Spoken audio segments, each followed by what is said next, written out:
তারপরে তহবি শরীফের মধ্যে দেখুন, তার মধ্যে পেয়ে যাবেন কি আল্লাহ রাসূল বলছেন, তুমি তোমার দুটো বড় আঙ্গুলকে ইবহামাইন, দুটো বড় আঙ্গুলকে ইলা শাহমাতিল উজনাইন, কানের লতি বরাবর নিয়ে যাও।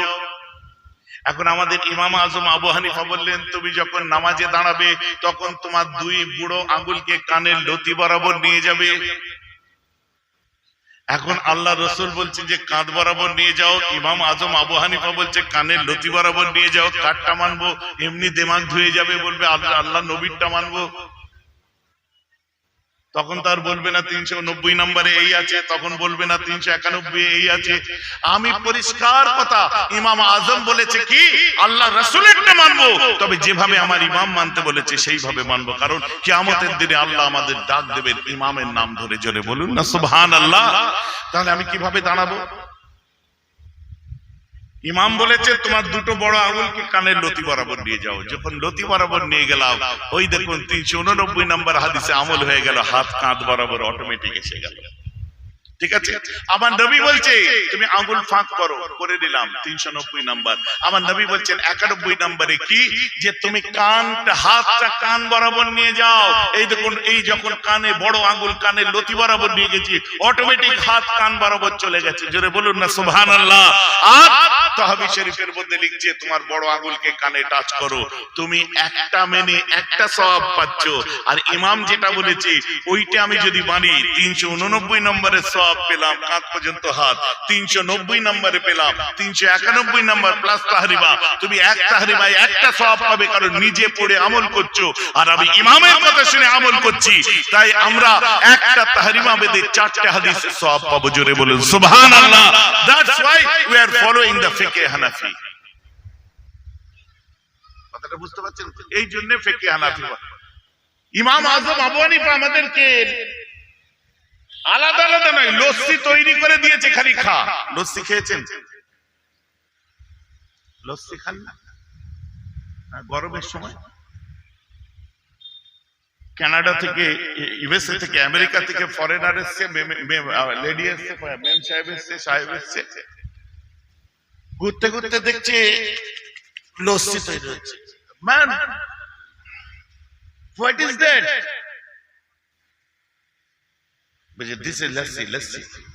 Lassi? Yes, lassi. What lassi? और जे बच्चों क्या जाने दिस इज योगा ठीक है, ये बोलते पारबे কি? ভাই लस्सी পায়ো समझा यार, का होल बा लस्सी बा, दही खट्टा दही बोल ना, ও বুঝতে পারবে? খट्टा দही বুঝতে পারবে?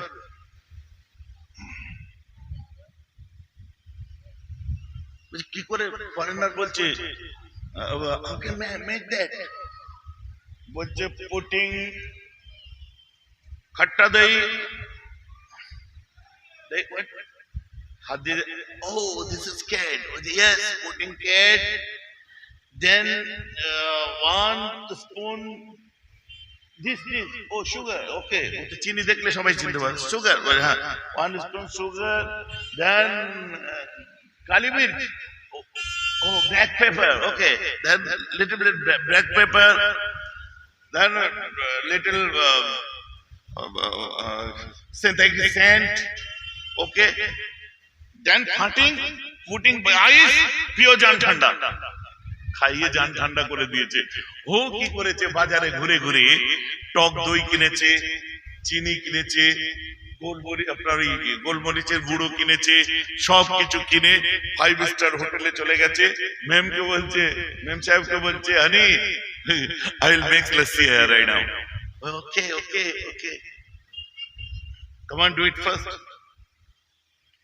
ও বসেছে, বসে একটা পাত্রের মধ্যে দই দিয়েছে, চিনি দিয়েছে, সেন্ট একটু দিয়েছে, ব্ল্যাক পেপার দিয়েছে, হালকা বরফ দিয়েছে।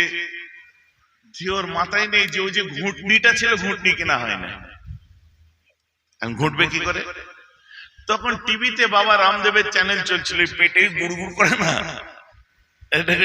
গুড়গুড় করে একটা রামদেবের চ্যানেল আছে, রামদেবের চ্যানেল চলছিল। ও দেখে মেম বলছে, হানি সি দ্যাট পার্টিকুলার সিট, ওই তাকিয়ে দেখেছে ওপর দিকে, বলছে what is that? with that Baba doing some yoga. Okay, you can try it. ও কি করেছে, দই টক দই বই সব গিলে দিয়ে পেটে বের এরকম করছে। What are you doing, honey? বলছে making lassi inside my belly.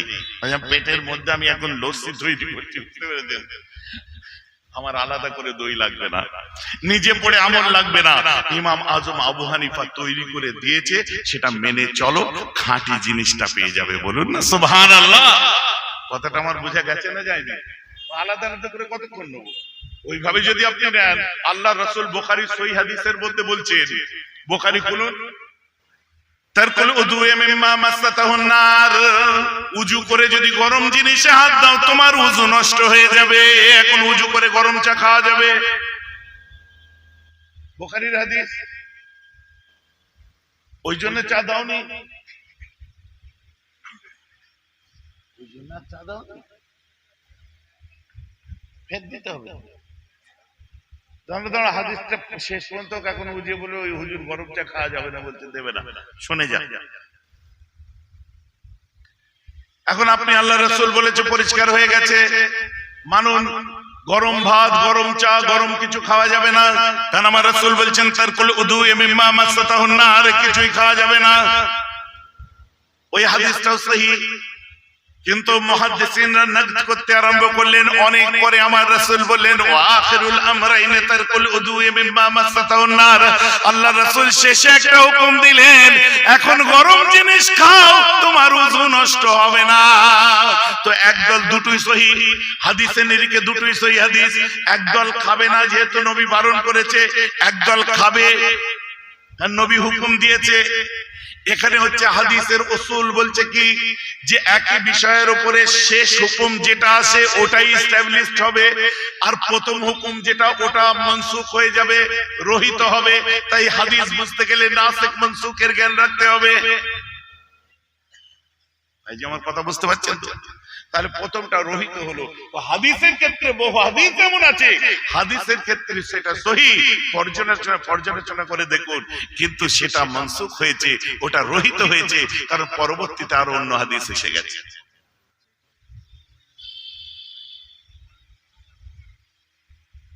একটু আগে সানাউল্লাহকে দিয়ে চুষে দিয়েছে, তাও যাবে।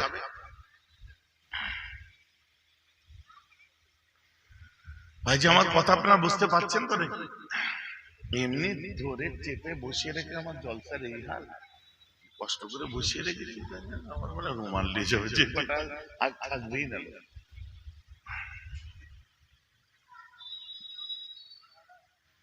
ভাই যেন আমার কথা বুঝতে অসুবিধা হচ্ছে আপনাদের, এই আলোচনাগুলো মাথায় রাখুন আপনি। তো ফুরফুরা সিলসিলা সারা পৃথিবীতে নেই। যেমন বুখারী শরীফের অরিজিনাল নাম আছে, তো ফুরফুরা সিলসিলার অরিজিনাল নাম আছে। ফুরফুরা সিলসিলা সেই আকীদার নাম যে আকীদা সারা পৃথিবীতে 97% মুসলমান মেনে চলে। ওই আকীদা দাদা হুজুর এখানে প্রচার করেছিলেন। সেই আকীদাটার এখানকার ব্র্যান্ড নেম হচ্ছে ফুরফুরা সিলসিলা। আসল আকীদায়ে আশারি মাতুরিদি বসিয়া কাল্লামা তার কিতাবে লিখেছে, দাদুজান মেজো হুজুর লিখেছে। দেখে নিন আকীদা কত ভাবে আমরা আশারি মাতুরিদি। এখন আপনি দেখুন সারা পৃথিবীর মধ্যে সবথেকে বেশি যে আকীদার মানুষ ওটাই হলো আকীদায়ে আশারি মাতুরিদি। তুরস্কে 100% আশারি মাতুরিদি। নকশবন্দিয়ার মুজাদ্দিদিয়া তরিকার মানুষ, লেবানন দেখুন, আলামে ইসলামিয়া দেখুন, ইরাক দেখুন, যেখানেই যাবেন আশারি মাতুরিদির মানুষ পাবেন। ওই আকীদাটার পূর্ব ভারতের নাম হচ্ছে সিলসিলায়ে ফুরফুরা শরীফ। জোরে বলেন না সুবহানাল্লাহ। ক্লিয়ার হয়ে গেছে তো নাকি? এইবারে আপনি যাকে জিজ্ঞাসা করবেন একটাই কথা বলবে, ওটাই তো সারা পৃথিবীতে বেশি, তো তোমরা পক পক করছো কেন? এতদিন কেন গালাগাল দিলে? এতদিন কেন দোষ দিলে? আমাকে কদিন আগে একটা প্রশ্ন করেছে, বুঝলে? সে প্রশ্নটার মধ্যে লিখেছে মিলাদে যে দাঁড়িয়ে আপনারা কিয়াম করেন, মিলাদে যে দাঁড়িয়ে কিয়াম করেন, এ তো নবীর যুগে সাহাবার যুগে তো ছিল না। অতএব এই যে কিয়াম করেন, এই যে কিয়াম করাটা কোথায় পেলেন? এটা কি বিদআত নয়? আমি দেখলাম, দেখে আমি বললাম ঠিকই বলেছেন, আপনার কথা অনুযায়ী ঠিক, কিন্তু আমি ঘুরিয়ে এর উত্তর না দিয়ে, কারণ এর উত্তর বাপ দাদু থেকে সবাই দিয়ে এসছে, আমি কিছু প্রশ্ন রেখে গেলাম। সেই প্রশ্নগুলোর উত্তর পেলে আপনি নিজে নিজে কিয়ামের উত্তর পেয়ে যাবেন। যেমন 6 উসুলের তবলিগ জামাত কোরআনে নেই, হাদিসে নেই, নবীগুলো 6 উসুলের তবলিগ করেননি, এটা কোথায় পেলেন? আপনি যখন কিয়ামের সময় গ্যাঁট হয়ে বসে থাকেন, ওয়াজিব নয় ফরজ নয় সেই বাহানা দিয়ে এটা বিদআত বলে দেন। কিন্তু দেওবন্দিরা কোনোদিন বলেনি এটাকে, জানেন? আকাবির উলামায়ে দেওবন্দ যারা, থানভী সাহেব, গাঙ্গুই সাহেব থেকে হাজী ইমদাদুল্লাহ মুআজ্জির বাক্কি রহমাতুল্লাহি আলাইহি, যারা যেসব হাস্তিরা ছিলেন, কেউ কোনোদিন বলেনি। এই উটকো চুটকো কিছুদিন এসে ওয়াহাবিদের সাথে মিলে, আহলে হাদিসদের সঙ্গে মিলে তাদের মতো করে কথা বলতো, এরাই বলতো। এখন বলে আমাদের এক হয়ে চলা দরকার, উলামারা বলছে। কিন্তু কিছু ডাবচোর এমন বার হয়েছে, সব রণে ভঙ্গ দিচ্ছে। কত বুঝতে পারছেন? আর আমরা যে কিয়াম করি, আসলে শুনে নি, আমরা যে কিয়াম করি এ ওয়াজিব ফরজ কিচ্ছু নয়, রাইট?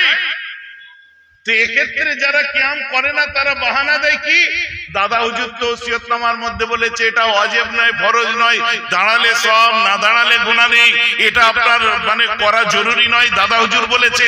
আরে এক্ষেত্রে আপনি দাদা হুজুরেরটা শুনলেন কেন? আপনি তো পরিচয় দিচ্ছেন আপনি দেওবন্দের, তো আপনি তাবলীগ করেন, আপনি শুনলে আশরাফ আলী থানভী সাহেব রাহমাতুল্লাহটা শুনুন, কারণ তিনি আত-তাবলীগের মধ্যে, আত-তাবলীগ কি থানভী সাহেবের মুসলসল বক্তব্য যার মধ্যে লেখা হতো, তার মধ্যে থানভী সাহেবকে প্রশ্ন করা হচ্ছে কি, হুজুর कई जगह देखा जाता है मिलाद में कोई खड़े होकर सलाम पढ़ते हैं तो कोई उसे मना भी करते हैं, आपका राय क्या है? थानवी साहब उत्तर दिচ্ছেন কি জানেন? বলছে मियां मैं देवबंदी अशरफ अली कह रहा हूं। फुरफुरा वाले भी बच्चे मैं देवबंदी अशरफ अली कह रहा हूं, सिर्फ मिलाद में क्यों, जब रिज़अत के बयान हो तब भी खड़ा हो जाओ, जब मेराज के बयान हो तब भी खड़ा हो जाओ, जब नाते रसूल पढ़ना तो खड़े होकर पढ़ना, यहां तक कि लब पे मोहम्मद के नाम आते वक्त खड़ा हो जाना, और मिलाद में तो गा बगा खड़े हो सकते, कौन मना करेगा? बोलুন না সুবহানাল্লাহ। যদি না বুঝতে পারেন আমার সঙ্গে বসুন, সচককে আত-তাবলীগ পত্রিকা 47 থেকে 52 আমার কাছে রাখা আছে, কালেকশন করে দেখিয়ে দেবো, আমার দাদু বইও লিখেছে তার উপরে।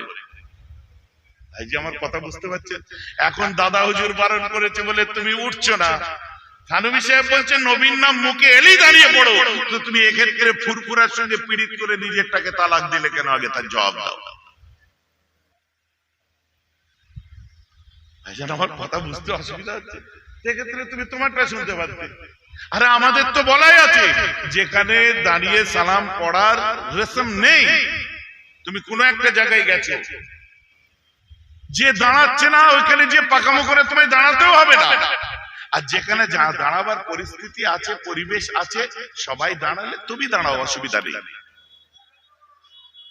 সেটাও একটা আদব। এরকম তো তাশাদ্দুদ নেই আমাদের। দেওবন্দের বড় বড় আলেমকে ফোন করেছে, আমি তো রেকর্ডিং শুনে হাসছি, বুঝলেন? আমরা যে কথা বলি ঠিক ওই কথাটাই তারা বলেছে, বলেন না সুবহানাল্লাহ। অতএব এই সমস্ত ফিতনাবাজ ধোঁকাবাজদের থেকে আমাদের তো ঈমান গন্ডগোল হয়ে যাবে। কথা বুঝতে পেরেছেন? আপনি যদি দেওবন্দের হয়ে থাকেন, আকাবিরিনদেরকে আপনি দেখুন, বর্তমান উলামায়ে মুতাআখিরিন যারা বুজুর্গ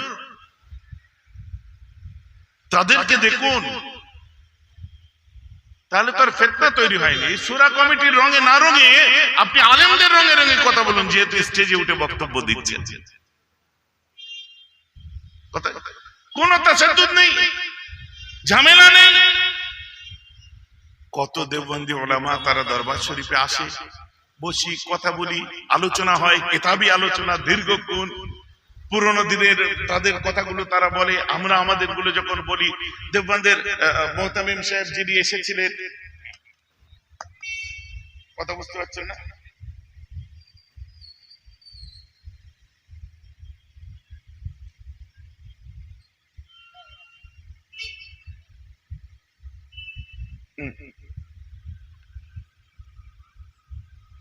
এই যে দেখছেন, দেখতে পাচ্ছেন দেওবন্দ মাদ্রাসার মুহতামিম সাহেব, এই দেখুন, কথা বুঝতে পারছেন?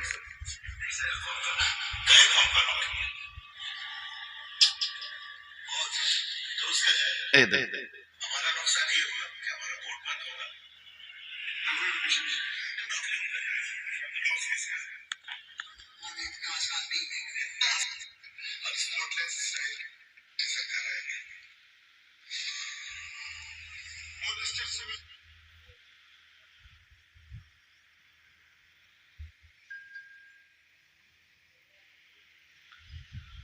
কথা বুঝতে পারছেন?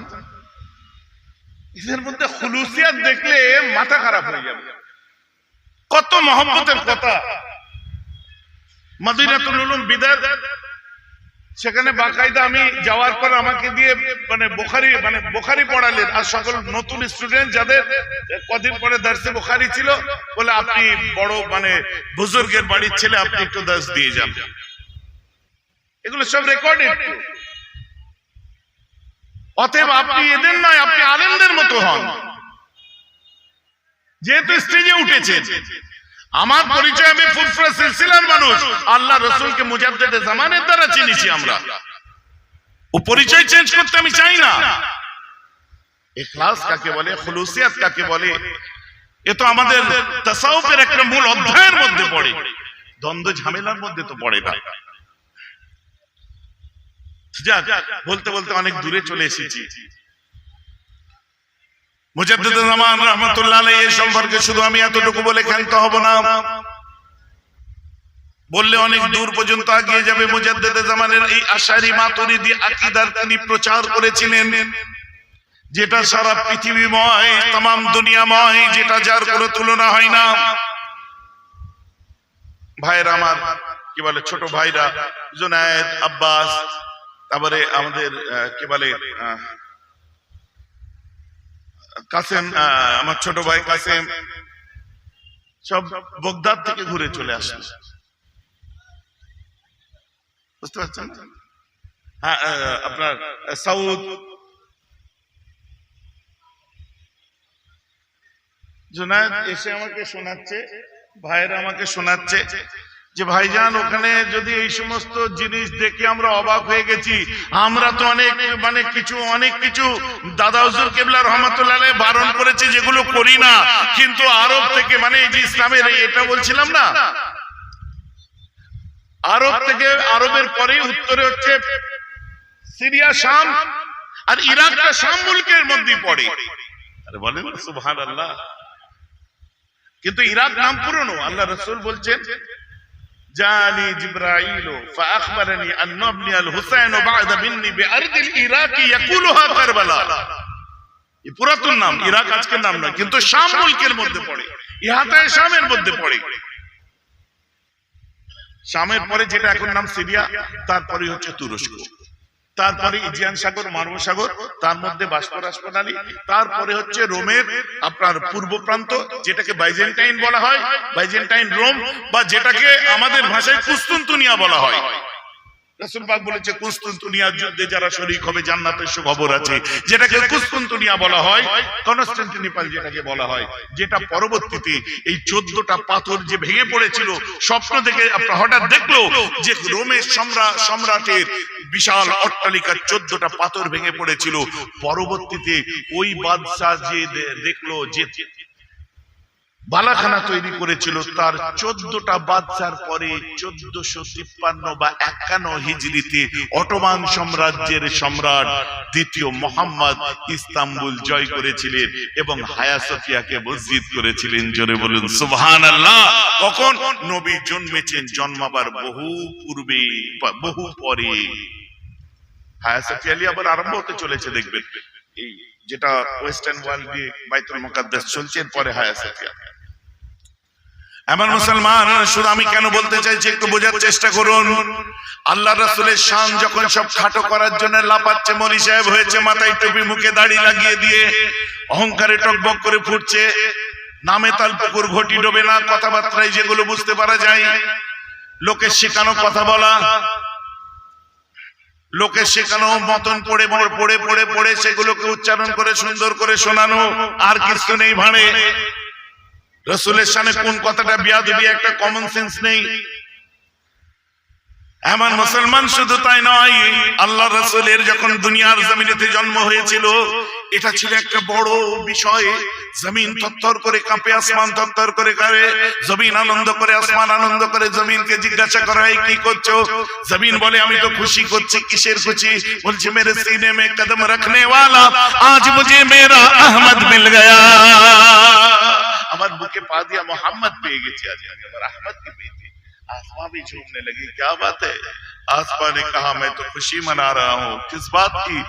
मेरे सीने को चीरते हुए अर्श पे जाने वाला मुझे मेरा मोहम्मद मिल गया। बोले ना सुभान अल्लाह। ज़मीन बोली क्यों ना खुशी मनाओ, मुझे मेरा अहमद मिल गया। आसमां ने कहा मुझे मेरा मोहम्मद मिल गया। वलियों ने कहा मुझे रब का नजारा मिल गया। यतीमों ने कहा मुझे सहारा मिल गया। बेवाओं ने कहा मुझे आसरा मिल गया। भटकने वालों ने कहा मुझे हिदायत का सितारा मिल गया। खाना बदोस ने कहा मुझे मकाम मिल गया। नमाज बोले मुझे तकद्दुस मिल गया। अत्तहियात ने कहा सलाम अलैका या नबी मिल गया। आशिकों ने कहा मुझे माशूक मिल गया। मुहिब्बों ने कहा मुझे महबूब मिल गया। आलिमों ने कहा मुझे इल्म मिल गया। अंधेरों ने कहा मुझे उजाला मिल गया। चांद ने कहा मुझे चांदनी मिल गया। सूरज ने कहा मुझे रोशनी मिल गया। नबियों ने कहा मुझे इमाम मिल गया। और तमाम उम्मत ने कहा मोहम्मद मिले तो हमें हमारा शफाअत मिल गया। रसूल এসেছে যে যার পাওনার প্রাপ্তি স্বীকার করেছে। রাসূলের শানকে বাড়ানো মানে নিজের শান বাড়া, আর অন্য কিছুই নয়। যাই হোক, দেখতে দেখতে আপনাদের কাছে 1.5 ঘন্টা থাকার কথা, একদম কাটায় কাটায় 10:30 আমি এখানে ঢুকেছিলাম, একদম কাটায় কাটায়, কারণ টাইমের ব্যাপারটা আমি খুব মাথায় রাখি। 29 গাড়ি ব্যাক করে লাগিয়েছি 30, তো মনে হয় আমার টাইম শেষ হয়ে গেছে, তাই না? এরাও ঠিক আমার টাইমে এসে এখানে বসে আছে, দাঁড়িয়েছে, দাঁড়িয়ে বলছে একটুখানি চেঁচে দিলে, কি বলে রুমাল দিল, আপনারা রুমাল দিচ্ছে একটু কিছু দেন তো, আমিও কিছু দিয়ে শরীক হই, বুঝলেন? এলে রুমাল দেন, ও রুমাল দিলনি আবার পয়সা লেগে ঘাড়ে দেবে, ঘাড়ে ঘা হবে। দাও দাও দাও, ঘা হবে না, দাও। যদি পকেটে কিছু থাকে আল্লাহ রাসূলের ঘরে সবাই মিলে একটু দিয়ে শরীক হন। এখন আপনাদের কাছ থেকে আমি বিদায় দিচ্ছি, আমার জন্য দোয়া করবেন। প্রায় 12:30 হতে চললো, তাই তো নাকি? ঠিক আছে, আবার ইনশাআল্লাহ আল্লাহ মওকা দিলে কোনো দিন আসবো, এসে আলোচনা করা যাবে। আমার ভাইদের সঙ্গে অনেকদিন পর দেখা হচ্ছে, মাঝে মধ্যে দেখা সাক্ষাৎ হয়। আসলে কি বলেন তো, ফুরফুরা শরীফে গেলে আমার বেরোনো হয় না, বাইরে আমি কয়েকটা বেরোই না। এই যে কমপ্লেন করছে অন ক্যামেরা এতগুলো